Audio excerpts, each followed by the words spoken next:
30-minute hike to my destination, where I'd be staying for the next 4 days. Drifting through the night in love with the city, I'm looking for your face. Using my machete, I found a little overhanging cave to make a nice soft bed. Swimming night, night swimming night, night swimming night, night swimming. Probably your most important things, besides keeping warm and having shelter in a survival situation, is drinking water. Because you can't survive for more than 3 days without water. We gotta drink as much water as you can. That was really good. This water is so good. It's like fresh. Oh, fresh from the mountain. You don't get better water than this. It's tasty, it's sweet. Oh, delicious. I've always been curious as to how people survive without modern day comforts. I grew up on the Kalk Bay mountainside and spent many hours building shelters and imagining what it would be like to live in the wilds. Do you prefer to live in the mountain, or would you rather live in an urban area? I prefer mountain, because in the mountain it's like peaceful and quiet there. Yeah. Normally I'm staying in this mountain. This is my home. Kalk Bay, this mountain.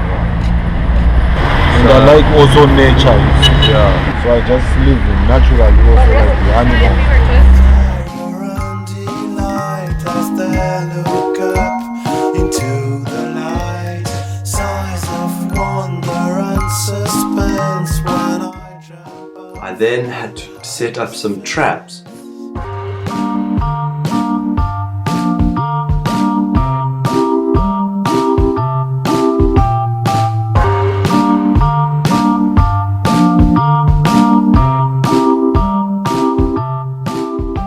See, now normally what should happen is the animal comes along, it sees this, comes, starts nibbling, and then boom, on his head. Your rock must be roughly 3 times the weight of your animal, so that you crush the skull and kill it instantly. Otherwise it's half injured and it dies, or it runs away and dies halfway while it's running. You want to kill it instant, so when you come you don't have to kill it, otherwise it's not a nice thing to see. We were getting some water and we saw some frogs, and I snuck up on one and I caught it with my own hands, and now I'm gonna gut it and then cook it.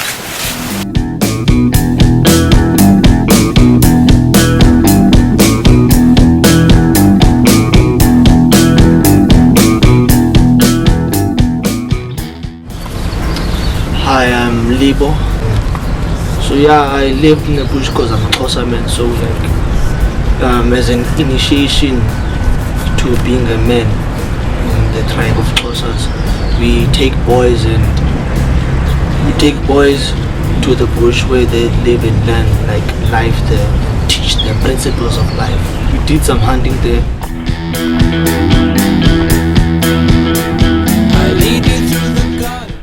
After a tough night's sleep, I had to go find myself some food. So I went for a walk to get some plants.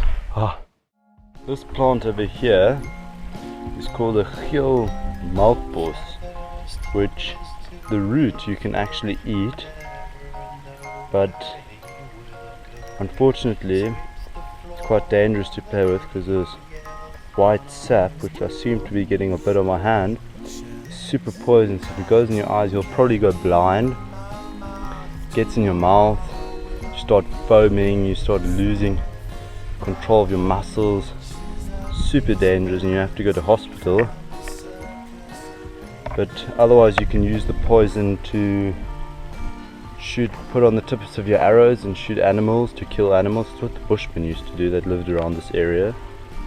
And also you can boil up the sap and turn it into glue, and then you can put it on sticks and hopefully like on trees, and hopefully a bird will land on it and they can't get away, and there's your supper.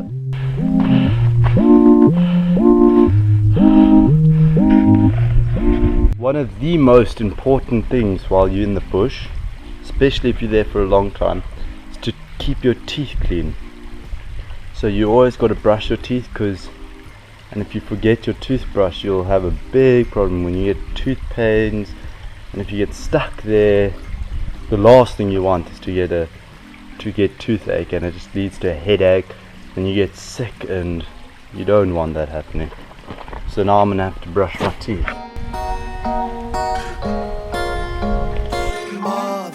Like, you know, like we go for circumcision there. So I looked at things differently now, because there I didn't wear clothes for like 3 weeks and 2 days.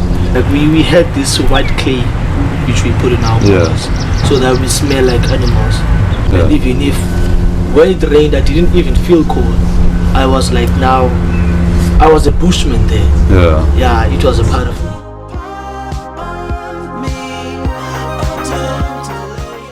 After 3 nights in the bush, it was time for me to head off home.